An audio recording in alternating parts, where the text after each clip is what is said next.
오늘은 갈등이 생긴 사랑, 갈등이 생긴 사랑이라는 제목으로 말씀을 상고합니다. 이 아가서는 8장까지 되어 있는데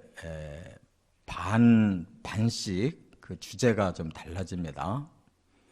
1장부터 4장까지는 계속 사랑으로 이제 기뻐하는데 5장부터 8장까지는 반전이 일어나요.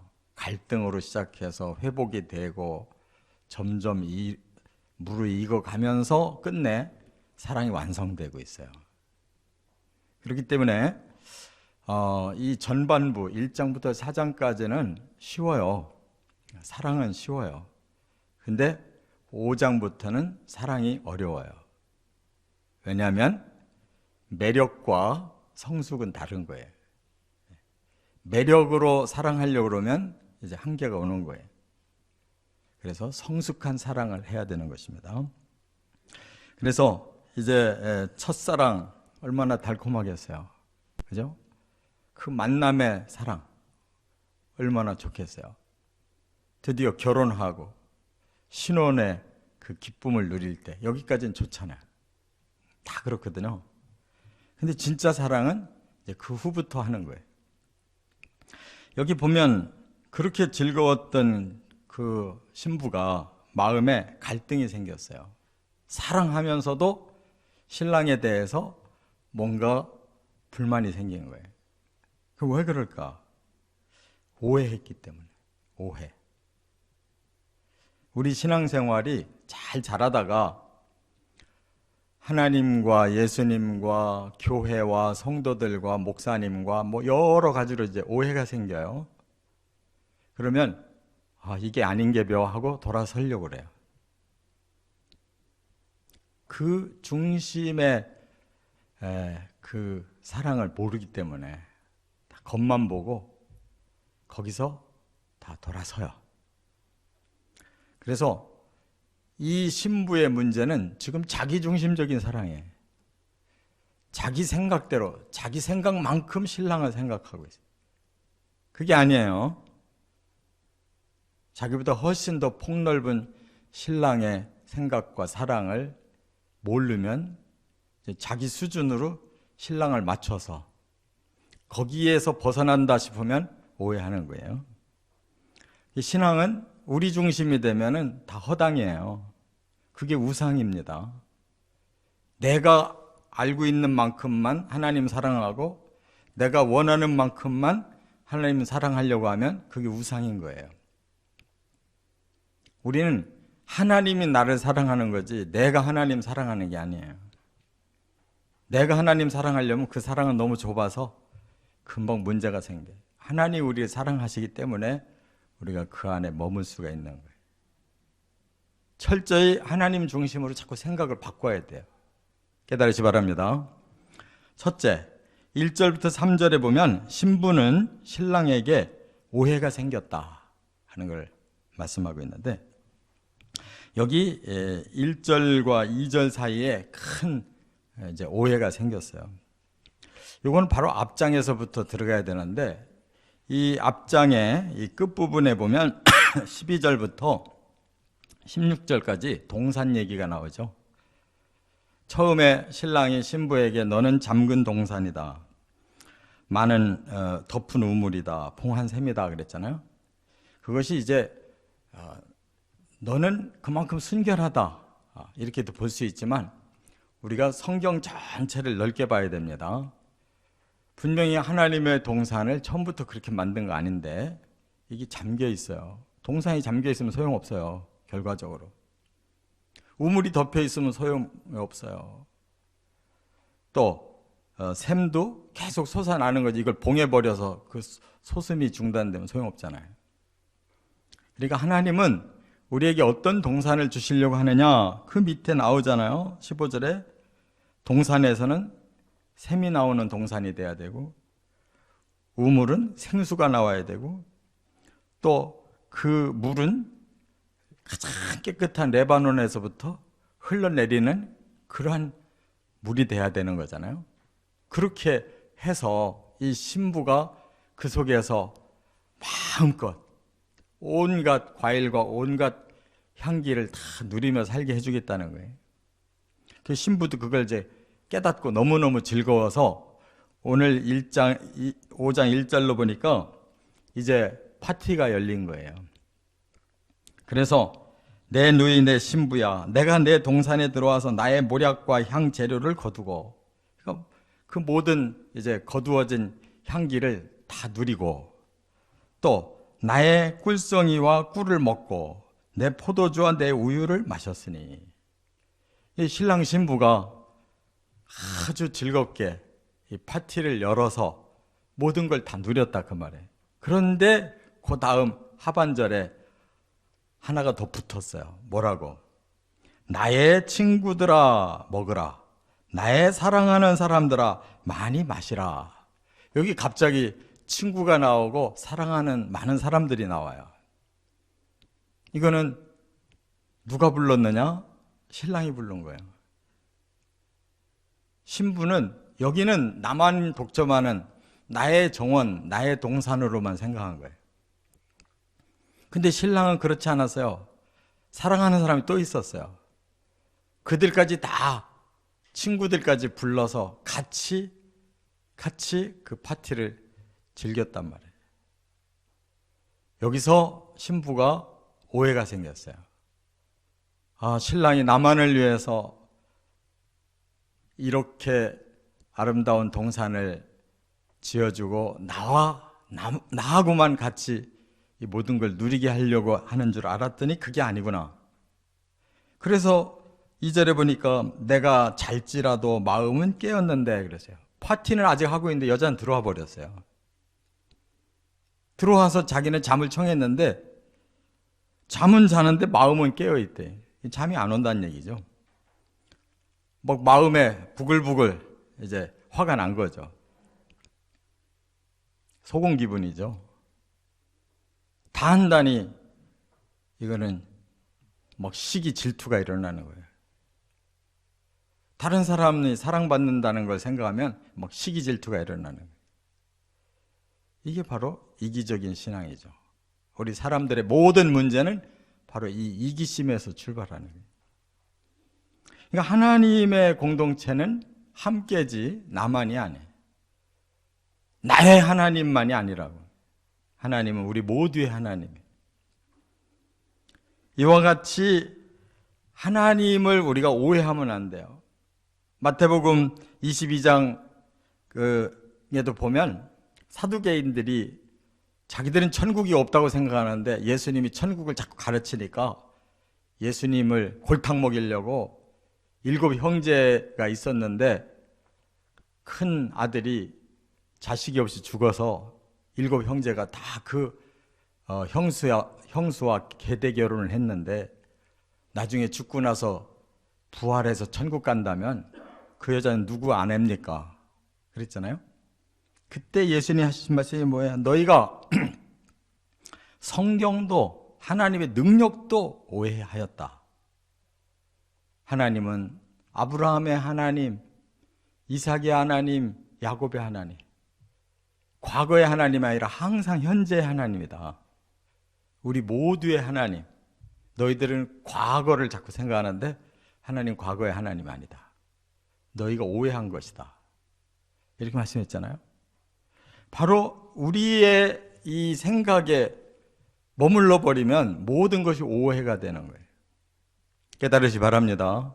그래서 항상 뭐가 걸리거든 이건 내가 오해한 거구나 라고 깨닫고 진심을 파고 들어가야 돼. 하나님의 진의가 뭔가를 파고 들어가야 돼. 그래야 성경을 깨달을 수가 있고 하나님의 사랑을 깨달을 수가 있고 우리의 신앙이 변화될 수가 있는 거예요.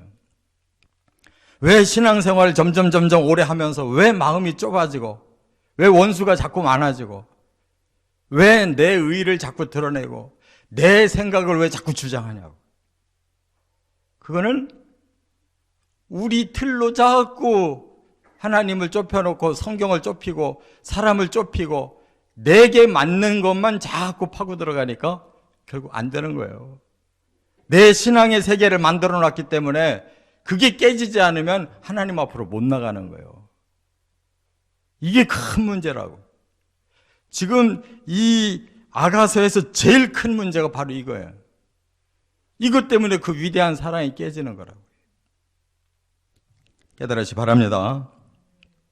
그래서 이렇게 누워있다고 해서 해결될 일이 아닌데, 그 늦은 밤까지 파티를 끝낸 신랑이 이제 신부의 방으로 들어오려고 문을 두드리는데 뭐라 그래요?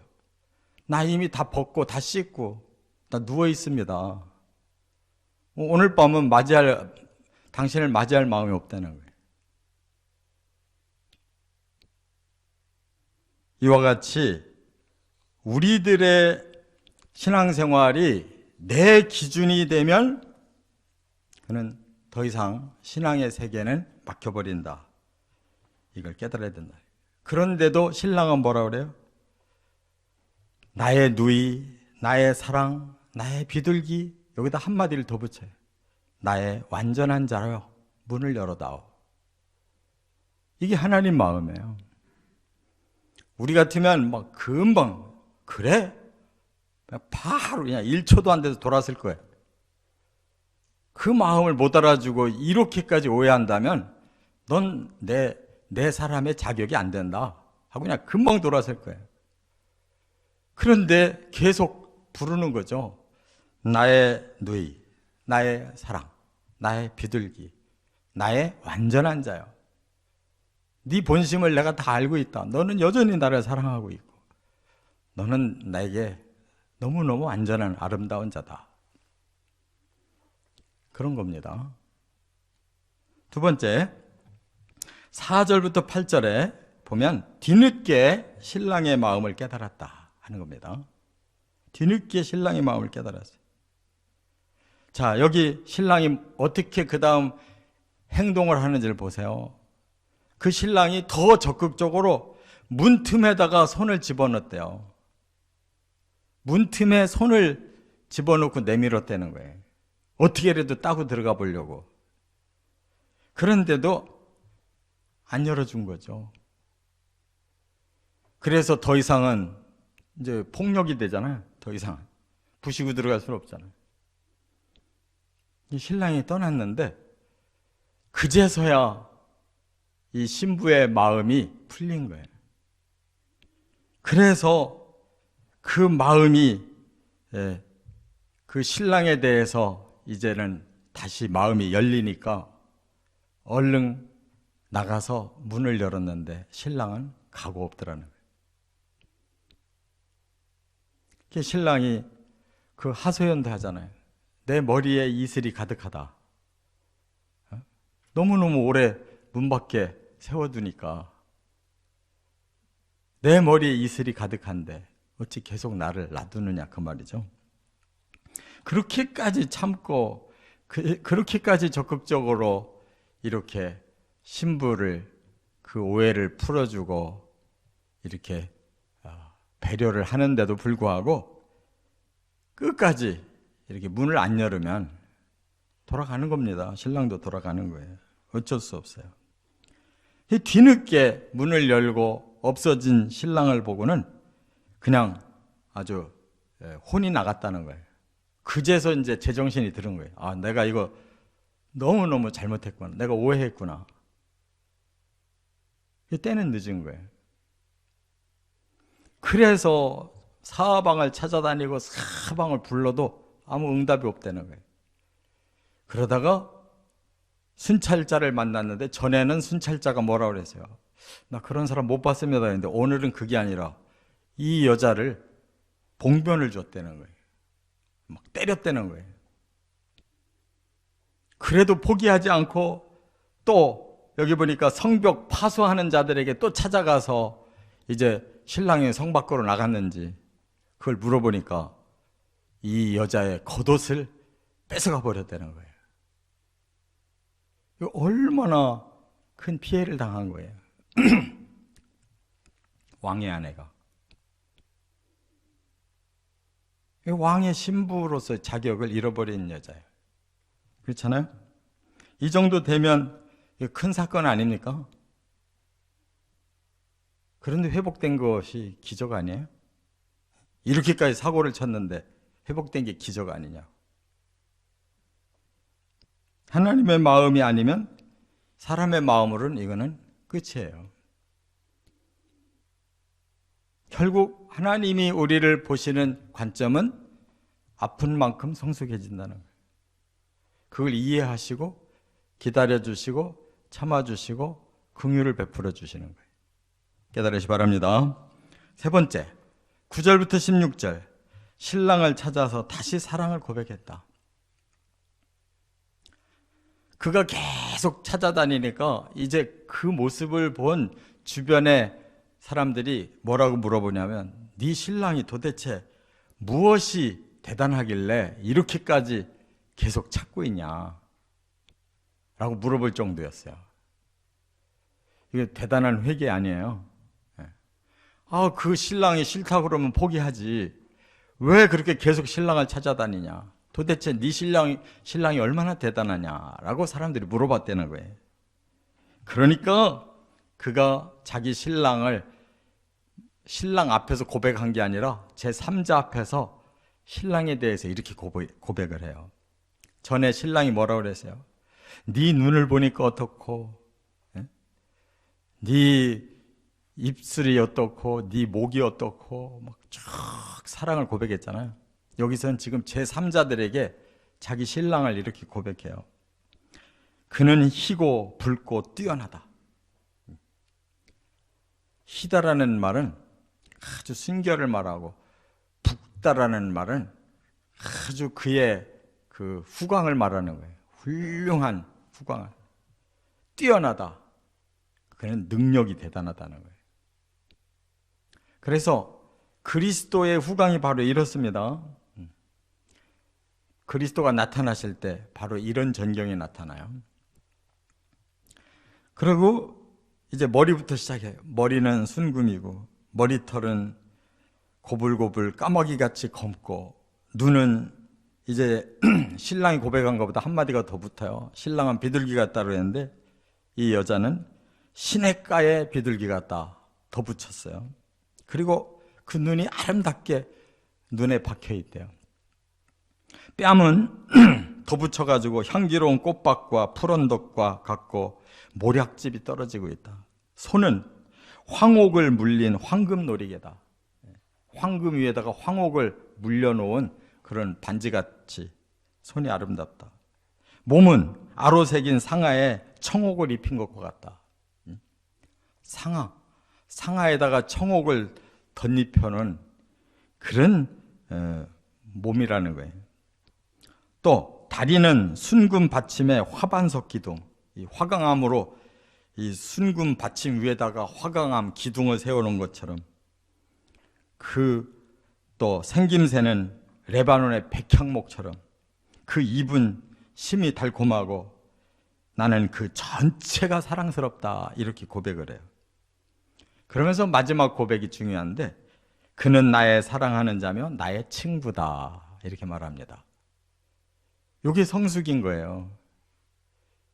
그는 나만 사랑하고 나는 그만 사랑하는 애인 관계다 하는 게 아니고 이젠 친구 관계다 그래요.